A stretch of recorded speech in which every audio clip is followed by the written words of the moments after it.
this is Hannah Kavanagh speaking, and welcome to yet another fantastic episode of CUNY Uncut, where we talk about anything and everything. Uncensored, unedited, and uncut.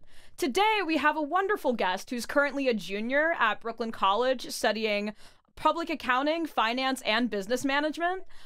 He also founded the Association for South Asian Leaders at Brooklyn College and is currently the president of that, and is a strong advocate for BIPOC representation across all sectors of business, including Latino and Black spaces as well, being the secretary for Alpha, as well as the chair of NABA. I would love to give a warm welcome to Naheen Khan. How are you doing, Naheen? I'm doing great, Hannah. I just wanted to thank you for having me today on CUNY Uncut. I'm really looking forward to our conversation today. No, awesome. Thank you so much for being here. It was so funny because I saw you. It's very rare that I have people reach out on Instagram and ask to be on the show, but I felt like your enthusiasm really shined through, and you have such a unique and fascinating story to tell, and I'm sure it'll inspire a lot of people. So I'm so happy that you can join me on the show today. Yeah, definitely. Yeah. I think a big reason for why I reached out is to, as you said, an advocate of numerous organizations and people of diverse backgrounds. And I think it's important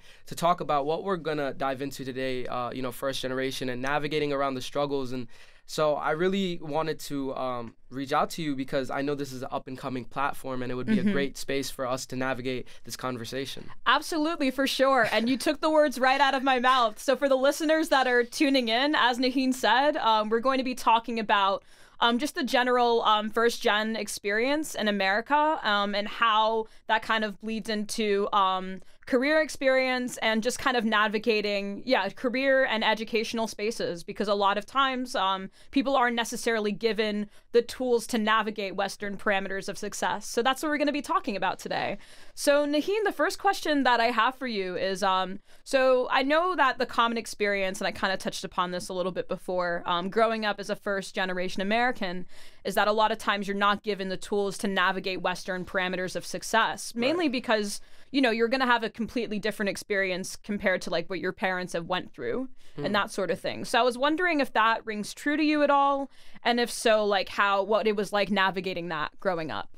Yeah, definitely. So as you said, a lot of the time as a first generation student, and for me being Bangladeshi American, the way that I had navigated college and even just, basic education, like going from middle school to high school, was a lot on my own. Obviously, my parents expected high of me, right? They wanted it's like the typical, doctor, engineer, lawyer type of thing, right? And the reality is that I didn't have necessarily all the resources I needed growing up, even going into college. And it was almost like my sister, who's 3 years older than me, was my second mother, my American mother in a sense, right? Because my father and my mother were usually out working. And so I was usually out on my own, just trying to figure out things. And when you're doing that, living your Bangladeshi life and then your American life, oftentimes you are going to, find yourself in a bit of trouble, in a bit of confusion. And that is kind of the struggle that I had as a first-gen student. And then in terms of college, right, not really having, I'll talk about college because that's really the pivotal moment in your life and in your career where you choose okay, after these 4 years, after undergrad, I have to know where I'm going. That's usually what the case is. And for me, it was hard because my father, he didn't know much himself. He didn't have the advice or the ways that I could tackle these problems. He didn't have any resources, any connections. And so it's upon entering college, you need to figure it out in a very short time frame. And that's one of the challenges that I think a lot of us face. And, I definitely resonate with what you said. For sure. And I think it even bleeds into career stuff as well. And knowing, for instance, and granted, my mom raised me as a single parent. She's from Scotland. And thankfully there was enough overlap where adapting to Western parameters of education and things like that wasn't necessarily a challenge for me. But I find that going into career stuff, it's very much a different thing where I didn't think about I have to go out and network. I should start looking for jobs senior year rather than right after graduating. Things that maybe Americans that have been through the process before would know, but not necessarily like people that moved from other places. But it's interesting that you said that college was, I guess, you said, did you want to like comment on that? Did any of that? Yeah, Before... I mean, it's like you just said, you know, it brings up a great point, and it's something that I want to talk about, right? So you had touched on, you know, job, internships, you know, senior year, kind of figuring that out, right? Yeah. And so one of the big pressures and things that I feel like put, you know, first gen or immigrant students into an anxious state of mind is the fact that there isn't much of a safety net, right? So I was at I was at a business meeting, and one of the company directors of Uber, she had said that privilege isn't necessarily the resources you're given, more so it's the safety net that you have. And the reality is that a lot of first gen or immigrant students like myself, we don't have a safety net. Our mothers and our fathers, they don't have stable jobs. A lot of the time they're out working for pennies and lots of hours, right? And so it's up to us, the children, to create a foundation in which we can retire our parents but also lead a successful life. And that's why it's very crucial that you understand how to navigate college. And a big reason for why I do give my time to organizations like Alpha, NABA, established ASAL, right, for the South Asian community, because having those resources, it's like finding a big brother. It's like finding a big sister, a mother, a father, someone who can give you guidance, right? And you know, that is one of the biggest challenges we face. And it's, again, because we have no safety net, and that's why it's very important that we give back to these communities and uplift our people as we keep going. You know, just because I am South Asian doesn't mean I can't be an ally of Latinos or Blacks or any other ethnicities. We have to uplift each other because we're all coming from a very similar struggle here in America, right? Yeah, and it kind of, I mean, this is kind of a segue, but it kind of feeds into the whole idea of like intersectionality and, you know, not, because there's the whole idea of like the model minority that kind of needs to be debunked, and it leads to a lot of tension. So I think it's great that you're looking at it from that mindset of like, this is a universal problem. But kind of to go back to what we were talking about before, you said that college is when you had that eureka moment of things turning around for you. Right. Yeah, so like what prompted that? Because I know for a lot of people, when remote learning hit and all that stuff, it was almost like the opposite for people. So I'm wondering, like, what was that moment like for you? Yeah, before going into the eureka moment, I think we need to have a little bit of context. And so I'll touch upon that lightly. So coming out of high school, right, everything came crashing down, you know, you thinking your mom and dad, they'll see you walk across the stage, graduate with, you know, for me, my friends that I grew up with from childhood, you know, 14, 15 years of friendship. I'm talking about from the sandbox, and then, you know, emotional friendships, and all of those things came crashing down. Now you're here sitting on Zoom, and you're transitioning from high school classes on Zoom to college classes in Zoom. I mean, what's the difference? And for someone like me, a very extroverted or hands-on type of person, it was a really hard adjustment. But the reality was, in those 6-month time period, I was able to have some isolated time with myself and figure out, okay, what do you want? And it doesn't need to be what do you want in 10 years, but at least what do you want in the next 6 months? What do you want in the next year? And once I started to kind of create this, you know, mindset and this thinking of the future and a little bit in the long term, that's when I started to set some goals and ideas for myself. And I think that's the most important thing that you need to do to reach this eureka moment, right? Right. And we'll Introspection's right, key. Exactly. And we'll reach multiple milestones in our career as time passes on, in your college career, in your, you know, right out of college, 10 years in as a professional. And so for me personally, it was taking different courses, right? Connecting with different people that didn't look like me, people that didn't think like me, learning from all sources that I could. Because honestly, you know, speaking, knowledge is power, and the more you know, the better off you'll be. And so once I got into my basic accounting course, I really enjoyed it. I felt like it aligned with a bit of my entrepreneurial side, and it allowed me to figure out a bit of how money worked. And I think as a you know, first gen, I think that my parents didn't necessarily know how money worked, and even if they did, they wouldn't be able to make specific decisions. So I felt this is where I want to be. This is where I feel the best, and that's after running through computer courses and even medical courses. I mean, that just was not it. And that was more so that eureka moment for me, taking that course with that one professor. You just need one win, and that's really what it was for me. So I'm curious, prior to that basic accounting class, what were like your views on school? Because I remember talking briefly before recording this episode. You were saying that you were kind of enveloped in street culture for a bit, Right. and that there is a point where you didn't consider school as an option, and you even thought Right. about dropping out of college at one point. Yeah, I think sometimes when this comes up, or even when I think about it, I just think how lost I was, and I think about all the people in my community who still feel like that. But that's why I do like to open up about it and talk about it. So it goes back to what I said in the beginning of the episode, where my parents were always at work. And so when my parents were always at work, I didn't really like being in the home because it was always empty. And so what I did was I found a family outside. I found a family at, my local park, the streets, right?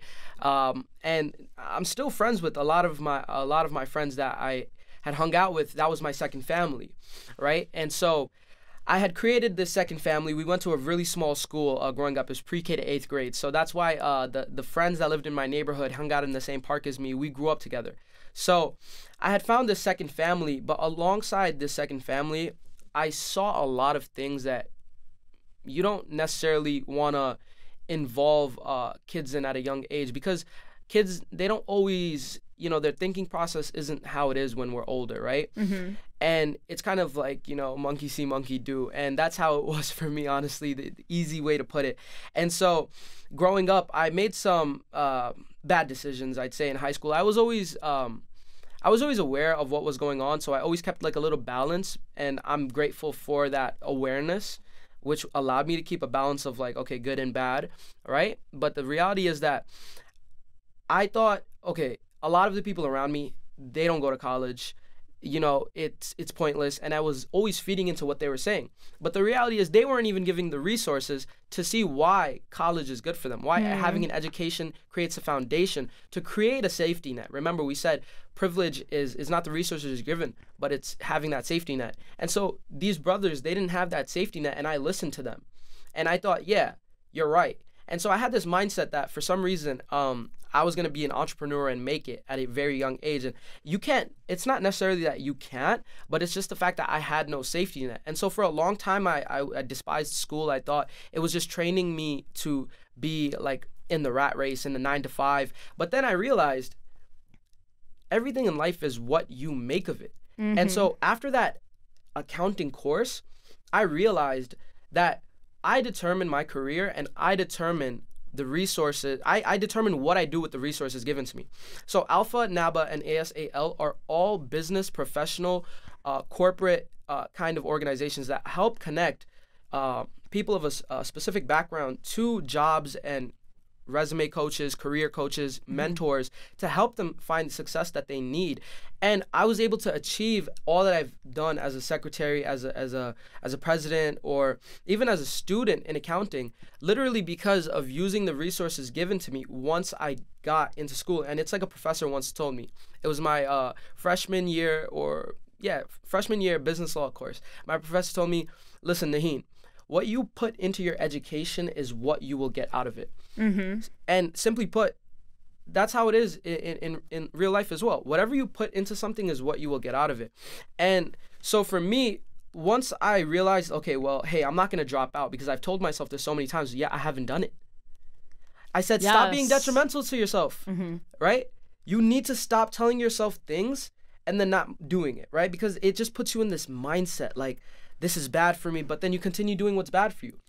Yeah, that stuff's so hard too, because I think there's major swaths of like the popular. I shouldn't even say. I sound so clinical when I say that. People our age. There's a lot of people our age that feel nihilistic about where the world's heading. They think they think, oh, capitalism is leading to all this inequity in the world. Why should I bother participating in it? And between that, 2 recessions, which are said to be once in a generation, but are really, 2 recessions within the span of like 15 years, like what's the point? But at the same time, there's like a sense of privilege that comes with viewing things in that way, because I find that a lot of people that do have choices.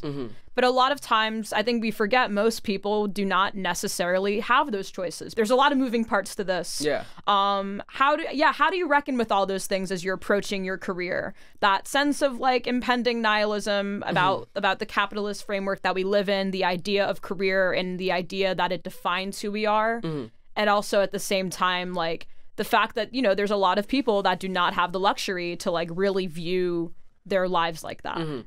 So, I'll try to make this short, but just touching on, you know, not having options, right? Okay, when you don't have options, the best way to go about it, I feel like, is having an optimistic mindset. In that, let's just say, hypothetically speaking, you're a janitor, right? Show up every day happy to do the work that you do, because, you know, it's not gonna hurt you to find one good thing to be happy about.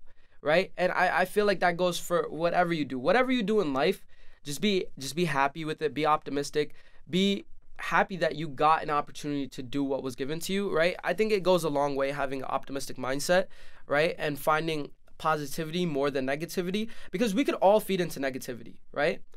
But it doesn't hurt to feed into positivity, right? Now, in regards to like capitalism and in terms of like jobs, and I know I'm working in the accounting and finance field, so what's my take on that, right? My take on it is very simple, right? I feel that when you are in a specific position, there will be opportunities and resources there for you to make a change no matter where you are. So what I mean by that is similar to what I was saying with, you know, participating in organizations and groups like Alpha, NABA, ASAL, right? It's simply put that in these big companies, there are things known as BRG groups, like business resource groups, affinity groups. Utilize those, create them, and allow for a change in the industry that you work in, right? In finance today, you'll see that there's very, very much equal opportunities that are being created, and a lot of it's being pushed through these BRG groups and groups like Alpha, NABA, that are trying to, you know, be the bridge between that gap of resource and opportunity, and honestly just, you know, diversifying these fields, right? And I think that that's step one. And I think that your generation and my generation, the one we're in right now, we're in a pivotal state in which we can make the change that we've been dreaming about for years, right? And that's what the focus is right now. So no matter where you are, whatever opportunity that is presented to you, you know, live it to the fullest extent that you can, and look for the opportunity, because realistically, opportunity is all around us. We just have to train our eyes to see them.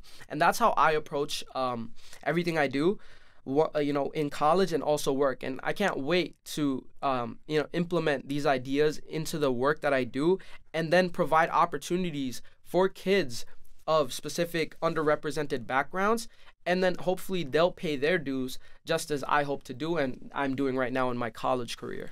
No, it's incredible. And I think it's great that you're participating in all these different organizations that really highlight and amplify underrepresented voices in these industries, because it's been so, I mean, I hate whitewashed, if we're being honest, for so long. And I think it's really great that you're approaching it from that mindset and networking people of color that want to get into accounting or business with other people that are into similar things, because we all know that networking is like probably the most important things in regards to jumpstarting your career. As young professionals. But I guess to kind of switch gears as well, one thing that kind of popped up in my mind when you were talking about when you're immersed in street culture earlier and kind of getting out of that, is that you said that you had friends that were still a part of those communities. So I'm wondering, and it's one of those things when you go through a metamorphosis, which is what you went through for, I mean, we could call it that, right? Yeah. When you go through like a metamorphosis or like a shift in mindset or just a shift in how you view the world, pretty much, there's a lot of people that kind of, there's a discrepancy there, and sometimes friendships can drift or people drift apart. And I'm wondering how, if you've had to deal with any of that, what's that been like transitioning into the mindset that you're in now with having all these career goals and still, you know, having to have a glimpse at that world from time to time? Yeah, honestly, I think it comes down to knowing what you genuinely want without other people's influence on your mindset, right? And that's why quarantine for me was a blessing. And again, it comes down to look into the negative of it or look into the positive of it. And I took that isolation period to determine what I want for myself. And at that time, I thought all of this is just short-term gratification. You know, you're just doing things because of the environment that you're in, right? It's like you're a product of your environment. However, you can always change the setting. You can change that setting. And that's what I decided I wanted to do because that is a long-term benefit for me, right? All of this, all the short-term, it's not going to matter in the future. And once I had that realization, I started to try to work towards creating a discipline in one sector. And once I created at least one discipline, it didn't matter what anyone had to say because this is my life. I'm going to be the one taking care of my family. I'm going to be the one making the change in my community. It's not going to be you. You're going to make changes that you want to make. But for me to drive the changes and ideas that I want to implement within a society, right, or a community, I have to do it. And once I had that realization that, hey, man, this is your life, this is your future, this is you, that's when it all clicked. And that's when I started to say, you know what, I don't want to drop out because I haven't done it yet, and I need to just give it a chance, give things a chance. And I think that that's where it all came from. And sometimes when I'm around certain environments, I just think like, wow, you know, it was like you said, you know, the metamorphosis, you know, went from the caterpillar to the butterfly, and you just outgrow things. And I think that it's a very important thing to do. And it's a part of maturity, you know, honestly. 100%.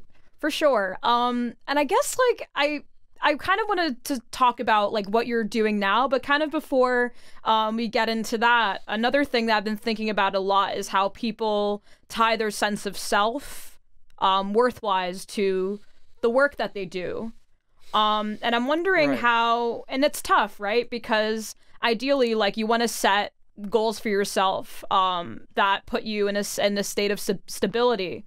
But at the same time, you don't want your work to define who you are or you know, because you want to separate, ideally you'd want to separate self-worth from your work, from all that stuff. So I'm wondering like how you personally pursue those goals while having like a healthy relationship with yourself. Yeah, definitely. So I believe that no matter what you do in life, like, for example, no matter what you do in life, right, it's going to affect you and you have to make the best of it, right? So, you know, in terms of, like, value in the work I do, right? So how can I make that a positive impact, right? And so this is where those BRG groups and organizations come into play, right?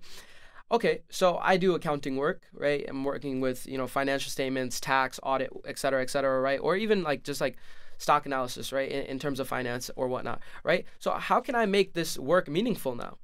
Well, I can make this work meaningful because I can be a coach or a mentor to someone younger than me, someone that wants to come into this career.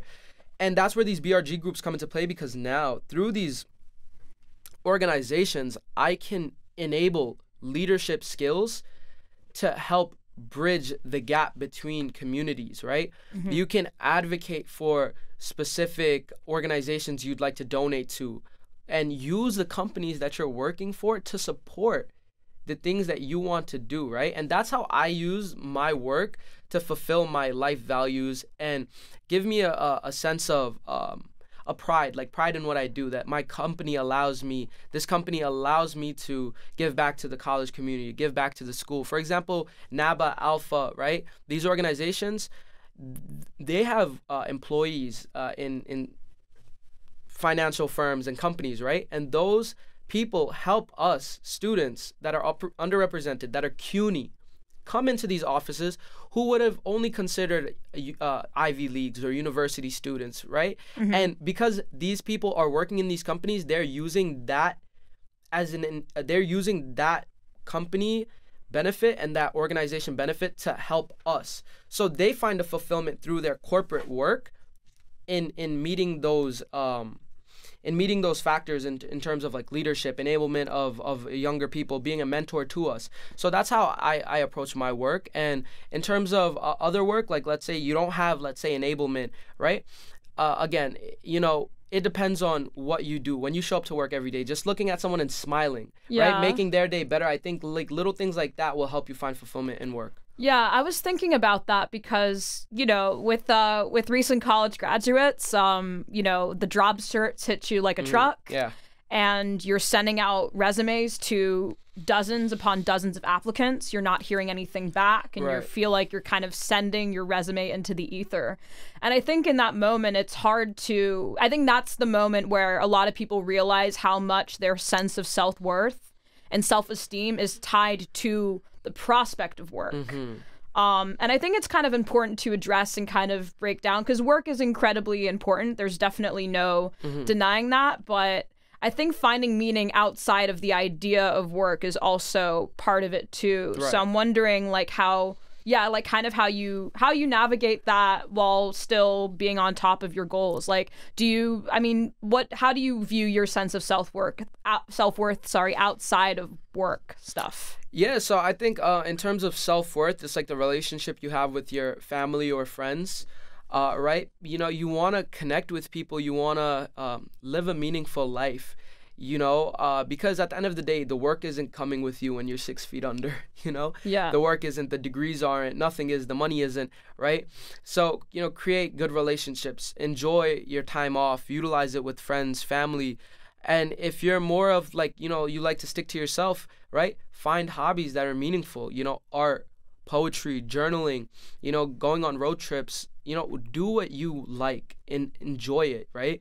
Like me personally, I like hanging out with friends and traveling, seeing different, like sightseeing, like we live in such a beautiful world, and how many of us really get to explore it, all right? So outside of work, find the things that are meaningful to you, and no matter what you do, I think it's very, very important to do it with love and have like meaning behind everything you do, whether that's art, journaling, or traveling for sightseeing, And I actually just wanted to touch on something you had said. It's something I recently heard, but you're in terms of resume and not finding a job after college, right? But it was actually, someone told me that the day your career starts is actually when you're in college. Not when you graduate and now you're like putting in applications, right? And this is the importance of networking, and this is advice to my fellow first-gen and immigrant students. I know it's hard to connect with people and communicate with people because, honestly speaking, sometimes when you're from a different culture, the way people communicate is very different, right? And so you may have struggle adjusting on how to communicate with people, but you have to get out of your comfort zone. It's like everyone says nowadays, get comfortable with being uncomfortable, right? You need to know how to network, because it's similarly how your net worth is defined by your network. It's the people that you know. It's not always what you know, it's who you know, right? And so the day that your college career starts is when your general professional career starts. Start networking with people early on. If you want to go into the medical field, find people who are currently doing that. Connect with them. Ask them questions. Get to know them. Because you never know, that connection might help you get a job right out of college. And that's a very important thing to do. And I think that will help a lot of people in their career long term. 1000%. You should be a motivational speaker. I'm feeling pumped and inspired right now. Listen, I could talk about this for hours, and this was such a great conversation too. But we got to wrap up. But before we do, just like rapid fire, tell the listeners, tell the audience, what have you been working on? What have you been up to recently? Yeah, so one thing that I'm currently working on is a book, right? It's called The Psychological Warfare of First Gen and Immigrants, right? So I want to touch on, some of the trauma that we face and how we can find success in our careers, right? So hopefully, in this book, I'll be able to touch on a lot of the things that we weren't able to talk about here today. But it really just has to do with navigating success and getting over that anxiety and trauma that a lot of us face. And I think that everyone can learn from the book, and hopefully I'll have some good news on that in the near future.